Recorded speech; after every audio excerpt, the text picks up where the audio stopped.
देखो, हमरा को ड़ा बोलेंगे, पर तुम इसे हमारी लाचारी मत कहना। बिहार के हैं हम, पर हमको बिहारी मत कहना, क्योंकि समाज में ऐसा फैला है बदहाली, बिहारी होना हो गया है गाली। और जानते हो ऐसा हम काहे कह रहे हैं? क्योंकि हम बिहारी होने का जिल्लत से हैं। अब जब से कविताएं सुन रहे हैं लोग, तो मैं कह देता हूँ कि मैं राइटर हूँ। ऐसे सवाल जिनके जवाब नहीं दिए गए हैं, तो मैं उनको कविताओं में डाल देता हूँ। कॉलेज तो सिर्फ कहते कि हाँ कॉलेज जाना है, सड़क पर घोड़ा दौड़ा, उस पर अगर आप मेरे को ये जज करते कि हाँ नहीं बोल पा रहा, तो ये थोड़ा सा असहज करने वाली बात है। डीएम सर वो सब बढ़ गए हैं, तो मैंने अपने दोस्त को रखा है कि आप मेरे को मेरे मदद करो मेरे मैसेजेस को जवाब देने में। माता पिता का बहुत सिंपल सा जवाब था कि बहुत बढ़िया कर रहे हो, अच्छा लगा देख के, टीवी पे कब देखे, नैतिकता के कपड़े उतार कर बैठे कि तुम्हारा भी हिस्सा मार कर बैठे। चलो मान लें कि ये दुनिया हरामजादी है, पर गाड़ी के शीशे को खटखटाती वो लड़की भूख की शहजादी है। हाय, मेरा नाम है सृष्टि और आप देख रहे हैं एबीपी लाइव। पर लेकिन आज जो एबीपी लाइव आपके लिए लेकर आया है वो थोड़ा सा डिफरेंट प्लेटफॉर्म है, क्योंकि यहाँ हम कोई मर्डर की खबर की बात नहीं कर रहे हैं या हम कोई नेताओं के झगड़ों की बात नहीं कर रहे हैं। आज बात होगी यहाँ पे साहित्य से रिलेटेड। आज यहाँ पे बात होगी साहित्य प्लस वायरल से रिलेटेड, क्योंकि हमारे साथ एक ऐसे पोएट हैं जिनकी आजकल कविताएं बड़ी वायरल हो रही हैं और उसमें से एक कविता है जो आपने जरूर सुनी होगी। खासकर अगर आप बिहार से हैं तो आपने डेफिनेटली सुनी होगी।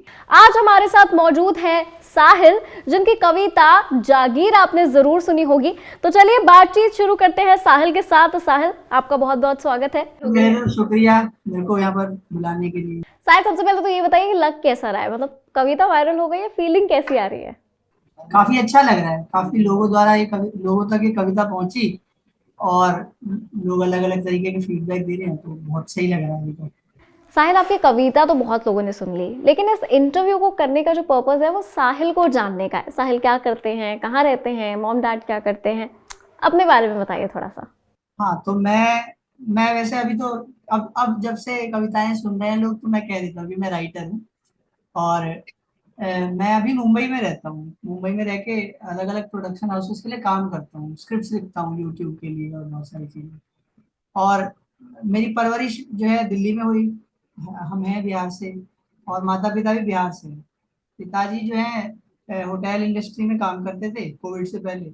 कोविड के बाद उन्होंने तय किया कि वो अपनी एक दुकान खोलेंगे, तो उनकी दिल्ली में फास्ट फूड की दुकान है। माता जी हाउसवाइफ है, और बड़ी बहन है एक, वो ओकल साइंस इंस्टीट्यूट करके एक कंपनी है दिल्ली में, वहां पर काम करती है। छोटा भाई अभी पढ़ाई कर रहा है। अच्छा, तो ये जो लाइन आपने पोएम में यूज की है कि मम्मी पापा बिहार से, आई एम फ्रॉम दिल्ली, ये आपकी अपनी कहानी है? हाँ जी, ये जब मैंने लिखी थी तो ये आप बीती ही थी, अब ये जग बीती बन गई है। तो इंस्पिरेशन क्या है साहिल की, मतलब अपनी स्टोरीज पर लिखते हैं? मैंने जब लिखना स्टार्ट किया था तो ऐसा कुछ इंस्पिरेशन तो नहीं, बट ये था कि मेरे कुछ सवाल थे।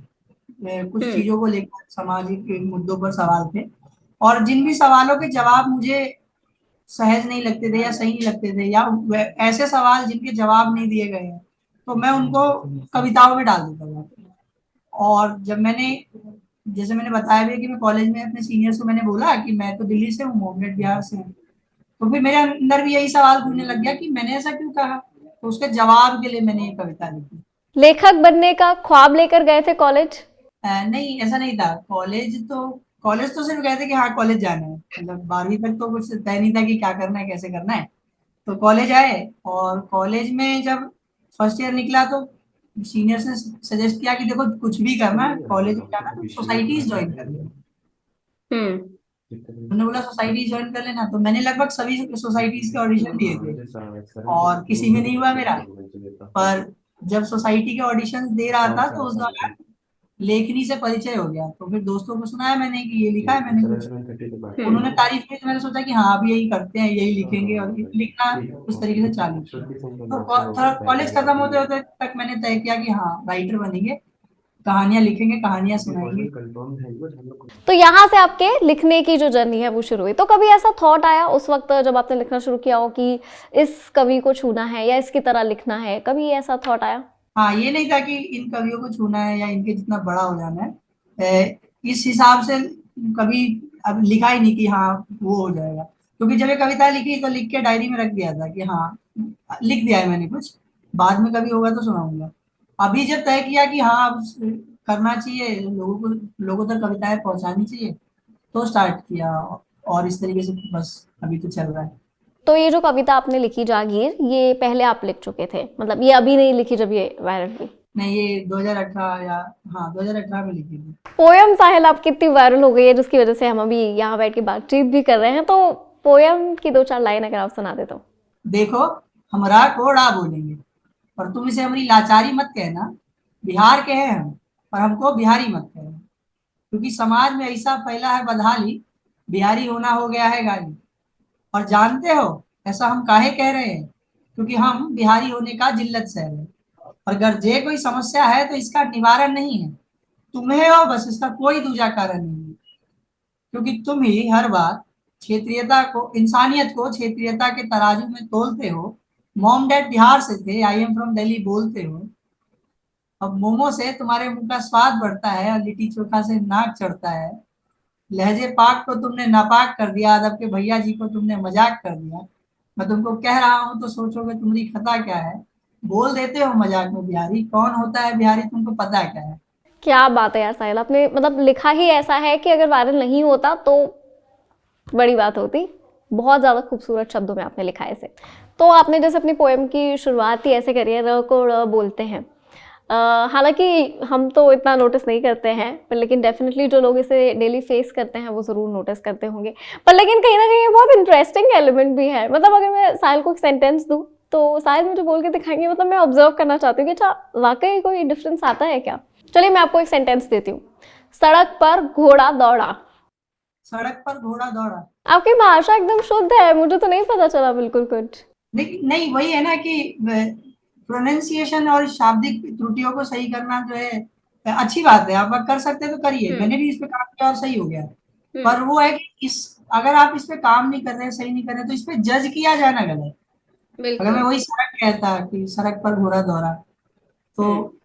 उस पे अगर आप मेरे को ये जज करते कि हाँ नहीं बोल पा रहा, तो हम्म। ये थोड़ा सा असहज करने वाली बात है। कि हाँ भाषा एट द एंड क्या है, भाषा तो माध्यम है बात करने का, अपने विचारों को दूसरे तक पहुंचाने का। अब आप इससे ये जज नहीं कर सकते ना कि अगर इसकी भाषा सही नहीं है थोड़ी, इसका मतलब ये नहीं कि ये थोड़ा सा हायरार्किकल नीचे होगा या फिर सामाजिक तौर से आप उसको नीचे कर देंगे, ऐसा तो हो ही नहीं सकता।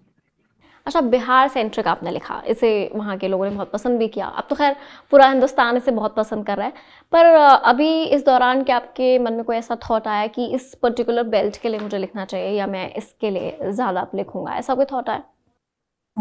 थॉट नहीं बदला, बट जब से ये कविता लोगों द्वारा सुनी गई तो एक ये आ गया कि हाँ कहीं ना कहीं शब्दों में ताकत इतनी है कि वो एक जगह का या फिर एक समूह का प्रतिनिधित्व कर सकते हैं। तो मैं इस प्रतिनिधित्व का दायरा बढ़ाऊंगा कि जैसे मैंने कविता में भी आगे लिखा ही है कि मैंने स्टार्ट किया बिहार से, बट फिर मैं देश के अलग अलग क्षेत्रों में जो स्टीरियोटाइप होते हैं उनको कविता में शामिल करता गया। तो इस तरीके से कि जो भी चीजें मेरे को दिखती हैं, जो भी चीजें मुझे लगती है कि गलत है या इस पे कुछ लिखा जाना चाहिए, तो मैं उस पर ऐसे ही आगे लिखता रहूंगा। और मैंने बहुत कुछ लिख भी रखा है, तो मेरी प्लानिंग भी अभी वही है कि धीरे धीरे अपनी कविताओं को लोगों तक पहुंचाएंगे और सुनाएंगे सुनेंगे। ये तो चलिए वो कविता हुई जो वायरल हो गई, जो सबने सुनी। क्या कोई ऐसी कविता है जो आप सुनाना चाहते हैं, एबीपी लाइव के दर्शकों को खास सुनाना चाहते हैं? हाँ, मैं मतलब जैसे मैंने इससे पहले भी एक कविता लिखी थी, और उस कविता का शीर्षक था सिग्नल। तो वो कुछ इस तरीके से थी कि नैतिकता के कपड़े उतार कर बैठी, कि तुम्हारा भी हिस्सा मार कर बैठी। चलो मान लें कि ये दुनिया हरामजादी है, पर गाड़ी के शीशे को खटखटाती वो लड़की भूख की शहजादी है। इसे देखो और सोचो कि क्या तुम अपने मर्यादा की एक रोटी बना सकते हो, या अपने उसूलों की जैसी उसकी एक चोटी बना सकते हो? क्या तुम इस आभासी विकास की गति मंद कर सकते हो, अपने असली होने का दिखावा बंद कर सकते हो? क्या ख्वाबों को हकीकत की जमीन पर सोने दोगे तुम? क्या एक मुस्कुराते चेहरे को अपने कंधों पर रोने दोगे तुम? क्या ऐसा करने के लिए मन की गांठें खोल सकोगे, गलत के होने पर सबसे पहले बोल सकोगे? मेरे सवालों के कारण ढूंढने से अच्छा है कि तुम इनके जवाब देखो। वक्त आ गया है कि तुम अंधे लोगों के लिए भी ख्वाब देखो।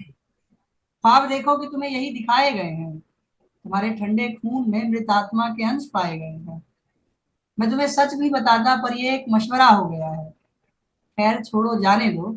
सिग्नल हरा हो गया है। साहिल की कविताओं में इतनी गहराई है, साहिल बात इतनी अच्छी करते हैं। साहिल की उम्र कितनी है? 23 साल की उम्र है मेरी। 23 साल की उम्र है आपकी। अच्छा साहिल, जैसे आपने अब कविता आपकी वायरल हुई, लोगों ने पसंद भी किया, तो कॉल्स आए होंगे, मैसेजेस आए होंगे, लोग इंटरव्यू के लिए अप्रोच कर रहे होंगे, कुछ ऐसा कोई ऑफर्स वगैरह भी मिले इस दौरान? हाँ, कॉल आए, बहुत बड़े बड़े लोगों के कॉल आए, मतलब अलग अलग पत्रकारों के कॉल आए, और यूट्यूब के कई सितारों के कॉल आए, बॉलीवुड के कई सितारों के कॉल मैसेजेस आए। ऑफर ऑफर का ऐसा है कि ऐसा भी कुछ नहीं कि ऑफर आए हो या साइन इन का, क्योंकि मेरा वो गोल था ही नहीं कि मेरे को फेमस होके ऐसे साइन हो जाना है या कुछ ऐसे। हाँ, अब डीएम सर वो सब बढ़ गए हैं, तो मैंने अपने एक दोस्त को रखा है कि आप मेरे को मेरे मदद करो मेरी मैसेजेस को जवाब देने में, कॉल्स को उठाने में और वो सब, क्योंकि बहुत ज्यादा कॉल एकदम से आने लगे, और फिर मेरे को ये चीज, इन चीजों की भी आदत है नहीं। घर वालों ने सपोर्ट किया जब आप मुंबई आए कि लिखने के लिए आ रहे हैं? घर वालों को सपोर्ट था राइटिंग के लिए? माता पिता को तो माता पिता का बहुत सिंपल सा जवाब था कि बहुत बढ़िया कर रहे हो, अच्छा लगा देख के, टीवी पे कब देखेंगे। तो क्या ये तो फोन में देखे ना, टीवी पे कब देखेंगे। तो उनको एक बार टीवी पे दिखना है बस। सपोर्ट की मतलब ऐसे माता पिता को ये पता था कि हाँ ये कविताएं लिखता है, मंचों पे जाता है कभी कभी और करता है। अब बाकी ये था कि पढ़ाई कर रहा है, और अभी भी मैंने मतलब अभी भी माता पिता को लगता है कि पढ़ाई कर रहा हूँ, मैं पढ़ाई कर भी रहा हूँ साथ के साथ थोड़ी, मास्टर चल रही है मेरी। पर उनको समझाने से अच्छा है कि दिखा देना। तो मैंने आप पापा को बोला कि आप मेरे को दे दो 2-3 महीने, और आपको दिख जाएगा कि कुछ ना कुछ तो मैं कर ही रहा हूँ। तो अब मेरे को लगता है कि उनको समझाने से अच्छा था दिखाना ज्यादा अच्छा था। अब वो देख रहे हैं तो खुश हो गए, हाँ समझ में आ रहा है उनको क्या कर रहा है, कैसे कर रहा है। और साहिल को खुद कैसी फीलिंग आ रही है? मतलब ऐसा लगता है कभी कभी यार मैं तो पॉपुलर हो गया यार, ऐसे वाली फीलिंग आती है? नहीं नहीं, मतलब ऐसा है कि थोड़ी फीलिंग आती है अच्छा कि हाँ लोग जानते हैं, लोग ध्यान दे देते हैं मेरे पे, वो है। और पॉपुलैरिटी का तो नहीं, बट अच्छा लग रहा है कि अब लोग, अब पहले से चीजें थोड़ी आसान हो गई हैं। पहले कविताएं लिख के डालने के बाद बहुत सारी चीजें करनी पड़ती थी कि आप शेयर कर दीजिए या फिर कर दीजिए। अभी इतना नहीं है, अभी है कि हाँ मैं कुछ लिख दूंगा और लोग शेयर मतलब जो करें। जुड़ रहे हैं वो सुन तो सकते ही हैं। खत्म करने से पहले एक आखिरी कविता तो बनती है, मतलब जो आपके दिल के बहुत करीब हो, एक एक लास्ट पोएम। ये कविता मैंने मतलब, पहाड़ है इसका शीर्षक, और ये मेरे को पसंद भी है काफी। और सुनिएगा कि मैं अक्सर मुस्कुराता हूँ करके नादानियां, मैं अक्सर मुस्कुराता हूँ करके नादानियां, मेरी मुस्कान छुपाती है कई उदास कहानियां। एक ऐसी कहानी जो तुम संग बुनी मैंने, एक ऐसी कहानी जो इन वादियों से सुनी मैंने। कि अकेली झील कैसे दूर है एक नदी से, पहाड़ ने भी नहीं देखा है जमी को एक सदी से। फिर भी मुस्कुराकर सुनहरी धूप लुटाता है वो, मायूसी की बर्फ भी खुद ही हटाता है वो। लोगों की मुस्कुराहट होती है दुखों पर किवाड़ जैसी, मुझे तुम्हारी भी कहानी लगती है पहाड़ जैसी। क्या कहूँ मैं, स्पीचलेस। बहुत खूबसूरत आपके वर्ड्स और बहुत अनोखा आपका अंदाज उससे बोलने का। खैर साहिल, आज इस कॉन्वर्सेशन को हम यहीं खत्म करते हैं। एक बार फिर से थैंक यू सो मच हमारे साथ जुड़ने के लिए। तो आप इस वक्त देख रहे थे साहिल कुमार को, जिनकी पोएम जागीर आपने जरूर सुनी होगी। फिलहाल एबीपी लाइव पर ये कॉन्वर्सेशन यहीं खत्म हो रही है। ऐसे इंटरेस्टिंग और वीडियोस देखने के लिए आगे सब्सक्राइब कर लीजिए चैनल को, और अगर वीडियो पसंद आए तो वीडियो को लाइक करें, शेयर करें, कमेंट करना ना भूलें।